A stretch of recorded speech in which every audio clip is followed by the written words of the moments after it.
Faultlines. Welcome back to Faultlines on Radio Nick. My name is Jamal Thomas. I'm joined by my co-host Shane Stranahan, coming to you live at our station in Washington, D.C. We're going to be joined soon by Steve Grumbine. We're still getting, and we're going to continue our conversation about the $1.9 trillion bill stimulus that is passed the House that is basically trying to pass the Senate. And we were having this conversation about the $15 an hour wage basically on its deathbed. I was having a conversation, we were having a conversation as a team, and I made the point out one of the other good provisions that's in that bill is $300 a month for children or for parents or kids with children.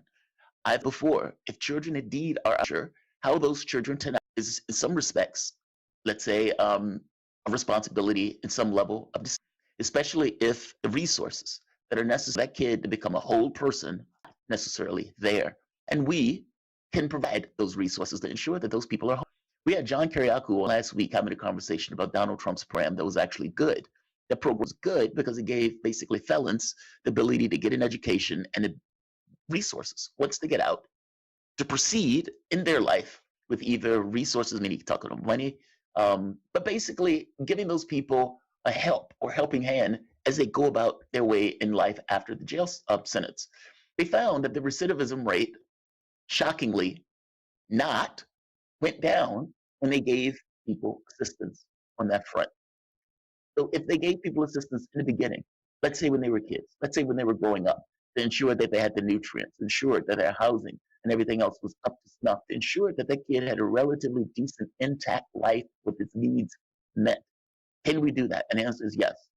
Is Joe Biden doing that with his plan? The answer is no. But at the very least, it's a small, I guess, almost like a Social Security payment for children. I agree with this. In fact, it should be higher. Plan for periodic payments in 2021. And I'll just read it. This is Kiplinger. Regarding the advance payment, the plan proposes having the IRS send out checks periodically from July through December to families. The periodic payments would account for half of the family's 2021 child tax credit. For example, if monthly payments were made, this would result in payments up to $250 per child, $300 per child under 6 for 6 months, and would be nice windfall for families, many families. Take a family of 5 with 3 children aged 12, 7, and 5. Now, assuming the family qualifies for the higher child credit and doesn't opt out of the advance payments, they could get $800 a month from the IRS from July to December, totaling $4,800. Yes, I like that. I think it's a good idea. I think it's something that should be instantiated as almost a UBI or Social Security for those payments. So, Shane, what do you think about this? I mean, the Democrats are passing this. It is going to the Senate. The $15 an hour is basically on its deathbed, which is, look, you and I have had this conversation, and I made the point that if Joe Biden passes the $15 an hour minimum wage, that would be significant.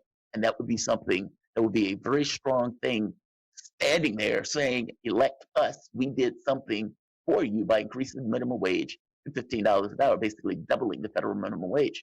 But if it's on its deathbed, that's going to be a problem. I mean, that honestly, he should have pushed that with all due diligence.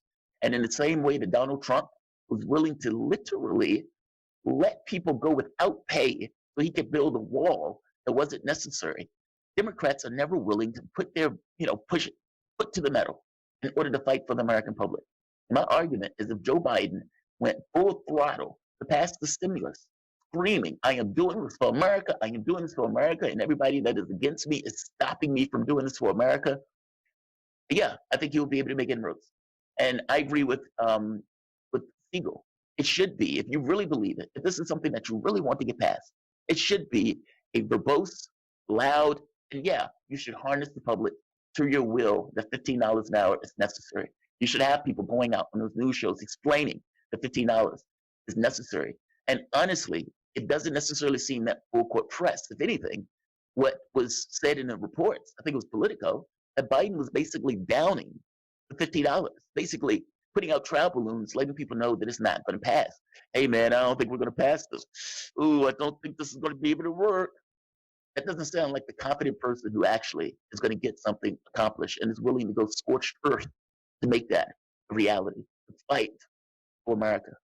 It seems like he's more willing to fight for the air tandem than he is to fight for $15 an hour. What do you think about it, Shane? I mean, would he successfully? There's one way to look at it. Maybe not the way that most would look at it. Maybe not the way that you would want to look at it. But would a $15 minimum wage be enough to buy off progressives?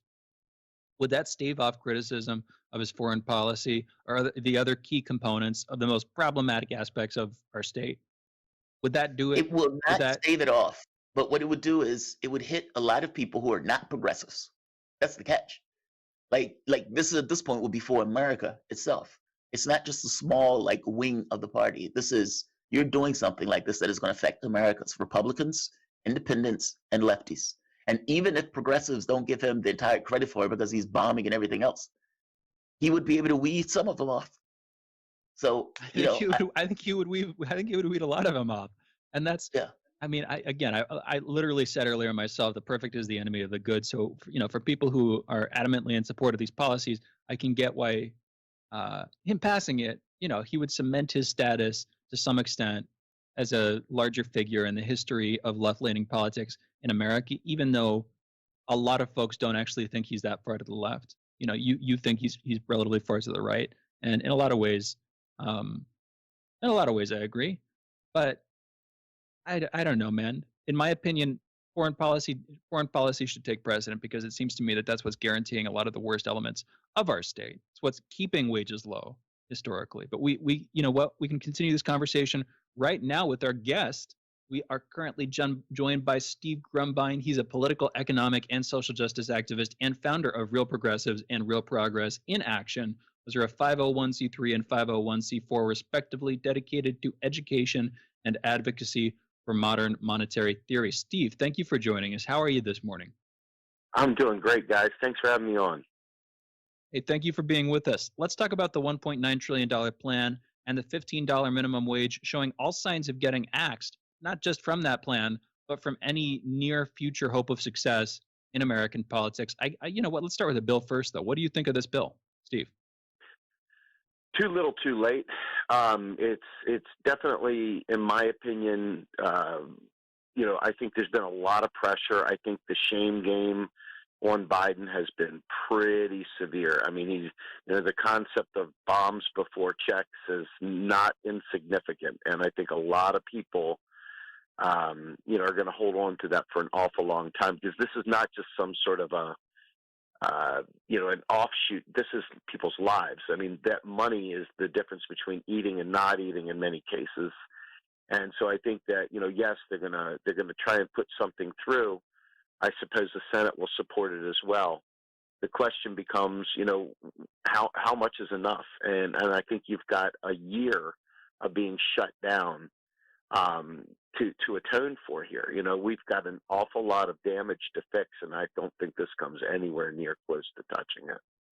no, it doesn't come close. It's not the 2000 that he told people he was going to give. He was on the campaign stump over and over, 2000, 2000, 2000. You should have dispensed that immediately. You had the power to do it. You should have did it. That should have been one of the first things because you want to protect your Senate majority. Ossoff and Warnock are probably the two weakest potential senators that are there that can be picked off. You should protect them. Also, the $15 an hour minimum wage. Look, I'm bringing that up because that's a really big deal. I mean, you're talking about productivity gains in this country with the wages basically being stagnant. That means that the productivity gains are basically going to the people at the top. And that is instantiated. Obama, 95% of the income gains to the top 1%. That's basically everything going to the top 1% with workers scrambling for the scraps. Yeah, there should be a fundamental change in the way we go about our things. And Steve, I agree with you. It's too little, too late. 1.9 trillion should be a floor. I mean, it should be a floor, not a ceiling. And yet here we are. Can we afford those $15 an hour minimum wage? Does that really destroy businesses in the way that all of these people are all of a sudden saying on mainstream media, oh man, it's going to destroy businesses, it's going to destroy businesses? That's not really true, is it? Especially with the additional income that is going to be dropped into the economy by people who basically are going to spend that money almost immediately. Yes. No, so you just nailed it. When you are somebody that is very wealthy and you've got this money out there, then what you do is you just store it, you save it, right? However, if you're poor, if you're desperate, like these people are, that money doesn't sit there in your bank account. It's a pass-through. It's immediately spent on necessities. It's immediately spent on survival. That's one thing. The other thing that you mentioned is the aggregates. Everybody has $15 an hour minimum. That's a lot of money that's going to be inserted, into the economy, because ultimately all those people are spending that money.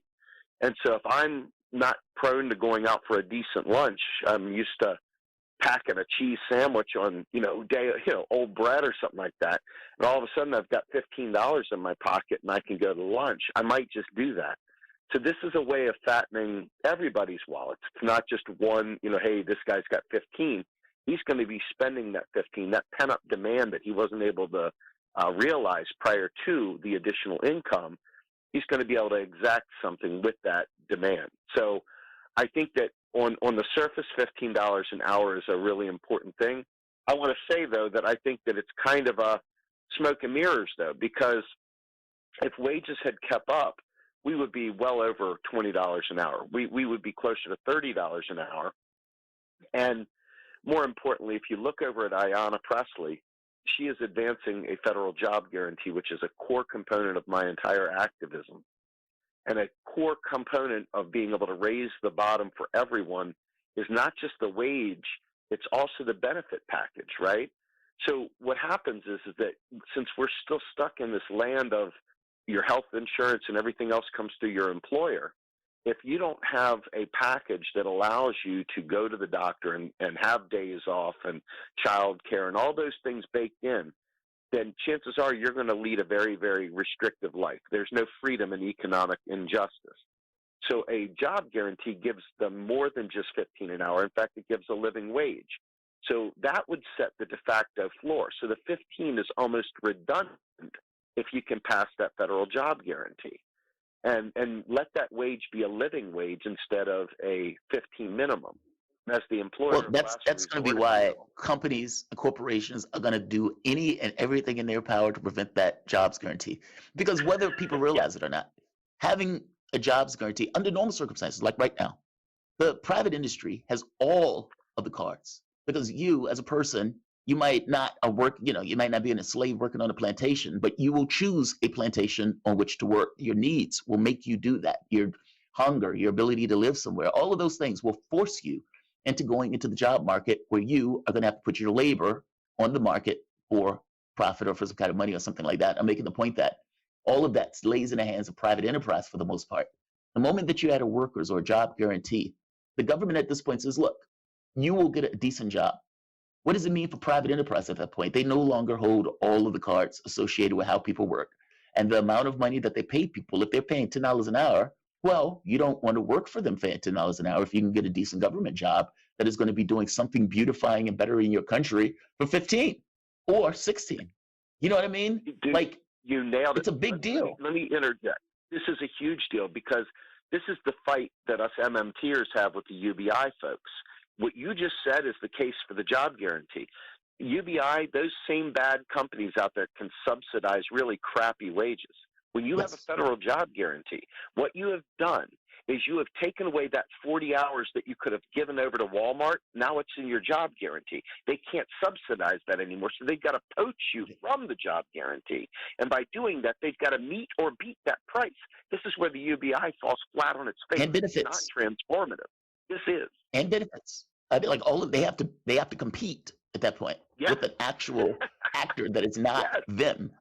So let's do this. Let's take a break. Steve, are you willing to stay with us for another, I think it's about 14 minutes?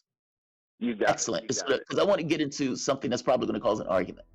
And I'm going to make the argument that $15 an hour minimum wage, or for that matter, $20 an hour minimum wage, is undermined by the notion of automation.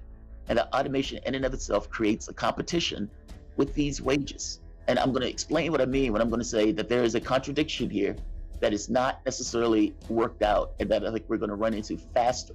That Yang, on this point, is probably right, that the automation is going to clash with the increase in wages. You guys are listening to Faultlines with Thomas Stranahan. The voice that you guys were listening to is Steve Grumbine, political, economic, social justice activist and founder of Real Progressives and Real Progressives in Action, a 501c3 and 501c4 respectively dedicated to education and advocacy of modern monetary theory. Great, affable guy, a guest that we always love. You can follow Steve on Twitter at SDGrumbine and at Real Progress US. We will be back in a moment with Shane's The Wrap. And Steve is nice enough to join us. We'll be back in a moment. Faultlines with Thomas and Stranahan. And we're back. You're listening to Fault Lines with Thomas and Stranahan, and we are taking your calls, 202-521-1320. Again, that is 202-521-1320. We continue to be joined by Steve Grumbine. For those listening, he is a political, economic, and social justice activist and founder of Real Progressives and Real Progress in Action. Those are organizations dedicated to education and advocacy, pardon me, for modern monetary theory. And we've got calls, too. I think we should go to them. We got room for more, though, 202-521-1320.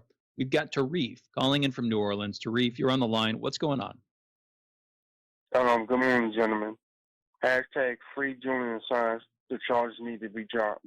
We got to keep up the support for him.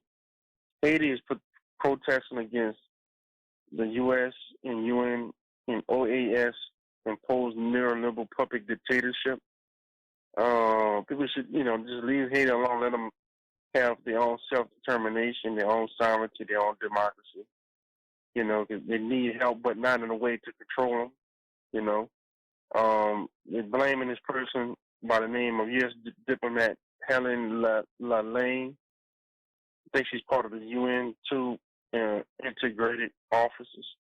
So, yes, Haiti is a sovereign nation. They need help, and also they have this thing going on in Arizona where they're going to count.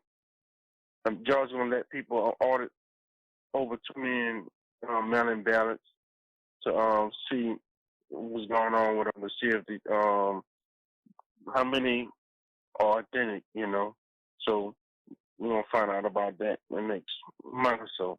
So, yeah, that's all I wanted to say today. Tarif, thank you for the call. Thank you. Yeah. Oh, good, Shane. No, I appreciate it. As always, you're right on with the Julian Assange stuff, and I appreciate the call. We got more callers, 202-521-1320. Let's go to Michael calling in from Sydney. Michael, you're on the line. What's going on?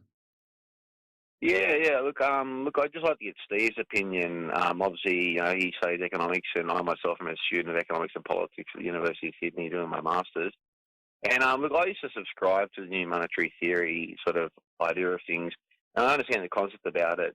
Basically, the problem at the moment is no matter how much money they're throwing into the economy, it's not creating money velocity. Money velocity in America is basically dead. But the problem is, as I see it, is sort of like as physics, like in terms of like philosophy. In terms of velocity, you've created like this black hole where you've sunk into it.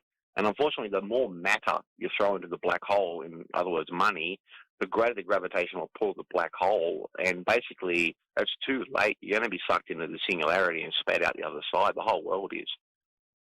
And I just think that by throwing more money at this problem, just increases the mass of the black hole, which therefore increases the gravitational pull, so to speak, in a physics sense. Gravitational inflation. Yeah. That's effectively the idea that you're getting across. Steve, what's your take on that? Yeah. Well, hey, I thank you for calling in and asking this question. Let me just state outright that that's not in any way, shape, or form a correct understanding. The way this works is it's a circuit. It's a fiat system, and by a circuit, what we're talking about is taxes drain money from the economy. They purge reserves, etc. So there is a valve there letting money go, deleting money, clearing it away. It's not just pouring more and more and more and more and more and more and more, more into the thing. You're deleting it as you're taxing it away, and you're spending it in different places. So if you're constantly spending it at the top, there is no aggregate demand. You spend it down at the bottom, and you've got the ability to exact that demand. Now that demand can be realized. So it's important, when I hear people talking about just printing endless money, I realize that they fail the tax side. They don't understand that there is a release valve, which is all part of the circuit. And I might be wrong, but I think the part of it that he's commenting on, and Michael, if you're still with us, you can clarify. I think you're largely talking about the stock market and Wall Street, which does seem to have an ever-growing demand for more money to keep up the valuation of stocks and the various indexes that run our economy as a whole. And of course, The argument that gets made to the public is that this keeps 401ks afloat. This keeps people's retirement accounts and investment accounts afloat. Which there's another question entirely of how many people are actually dependent on those, or how many people are living hand to mouth. But that's at least the talking point. I think he was talking about Wall Street, and with quantitative easing everything, I don't see that money getting taxed out of existence. It just seems to be getting stockpiled there in speculation. Well, Steve, but even that quantitative easing, though, that is still not quote unquote printing money. That's just debt swaps. You're changing the form of money. You're going from a bond form to a different type of form. You're going from a long-term bond to a short-term bond. They're just changing the nature. It's like rearranging the chairs on the Titanic. It's not it's not a net infusion, if that makes any sense whatsoever. Yeah. And so the Fed, what it does is it does do a lot of bad stuff. I mean, a lot of horrible stuff based on neoliberal thinking. And so what they do is they backstop these Wall Street, fiascos, and the Fed takes that money on. It's just shifting the money. So the Fed assumes that money, keeps it on its balance sheets, while providing liquidity to those other groups that made really crappy, risky decisions. And by the way, they did this to the tune of like, what, $17 trillion or something? I mean, the Fed put a huge amount of money on their balance sheet. I think the argument that Michael was making, I don't want to misrepresent him, but I think he was making that we are going to continue doing that there's an incentive for us to keep doing that, because like a Ponzi scheme, you need to throw more money into it in order to keep the pyramid above it standing. You need to keep building up that foundation or whatever. You need to keep putting money into it. And so into perpetuity, it seems like we're going to continue to do that, whatever criticisms you may have of the neoliberal procedures at hand. Well, that's just it. He made the point about velocity of money, and he said the velocity of money is dead. But again, the velocity of money, that refers to how fast money is moving through your economy. If you put it to people at the top, it just sits there. If you give it to people at the bottom, in the way that we're talking about, that money has to be spent immediately because those people don't have the money in the first place. Meaning those people. I hear what you're saying. I hear what you're saying completely. But it seems like we're going to keep doing that, though. Like, what will happen if we stop doing that? But I guess the point that Steve is making is there is an escape valve for it. There is a relief valve. That's the point that Steve is making, that it's not necessarily a correct explanation of it, that those functions do exist. And because I don't want to misrepresent you, Steve, I wanted to bring in one other problem for both of us, actually for everybody here. If the wages increase, the incentive for those companies to automate also increases. Now, understand what I mean. The reason why that incentive increases is because the machine that the company would have bought that might have been, let's say, $14.99, might have been perfectly okay to use that worker when that worker was making $7.50. But the moment that worker makes $15 an hour, that machine becomes more likely to be bought by that corporation that is annoyed that they have to pay these workers that much money. And on top of that, thinks that they can get a better benefit for that. That's no different than sending jobs overseas in order to get a cheaper workforce. In this case, you can keep the job here, fire that human being, and place that robot. How do we get around that? Because basically what that means is increasing the wages in order for employees to have some level of fair wage that is in any way aligned with productivity automatically creates the situation necessary for those companies to basically automate and get rid of those jobs entirely. How do we deal with that, Steve? How does modern monetary theory deal with that contradiction that seems to be built into our socio-economic system? Is not a contradiction. To me, we embrace automation. We love it. We hope we gain the benefits of it, not just at the top, but throughout society. With a federal job guarantee, what you end up with is the opportunity to really, really replace the man in this equation and turn it into the public purpose. So public purpose employment, which is, think about it. If we do a Green New Deal, okay, all this talk about automation is irrelevant because the jobs are going to be so much. We're going to be trying to get, people coming to this country, immigrants, to help fill these jobs. We're going to be looking to purge the fire sector to fill these jobs. I mean, just look at Texas right now, right? With the amount of work that I have friends down that are working round the clock trying to help get water to people whose pipes burst. There's so much work. And with climate change coming and the destruction that's coming, you can't automate the fixing of the coastal waters. You can't fix all the houses that are wrecked and all the plumbing that needs. You can't fix that with automation. That's number one. Number two, A federal job guarantee, which is, again, corner to everything I talk about. If you have that federal job guarantee, now people are serving their local communities instead of worrying about whether or not McDonald's got a kiosk to order Big Macs from. And so to me, bring it on, baby. It's just, we got to stop thinking like the man is the only way to get employment. We got to stop pushing away the public sector and start realizing we have the ability to make life good for everyone. And if McDonald's thinks that putting kiosks in is better, maybe it keeps young kids from getting zits from all the burger grease that slaps on their face. I mean, literally, it's an opportunity to increase the overall standard of living for all if we, in fact, structure society to absorb that and put that federal job guarantee in place. That is very, very transformational. It's extremely important. And Ayanna Pressley's bill right now, to me, is the single most important thing we should all be talking about, other than maybe relief checks. It is so important. All those things that Yang said immediately dissipate. They're gone. They don't even exist anymore, because the federal job guarantee provides jobs for all. Period. Full stop. You want a job, you got a job. And the local communities, think about all the things that are not done.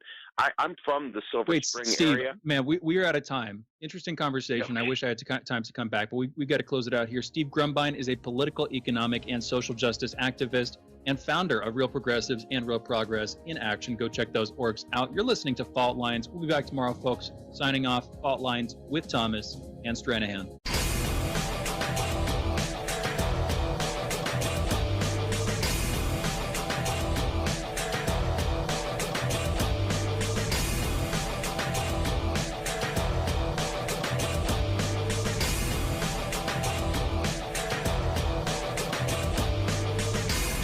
Fault Lines.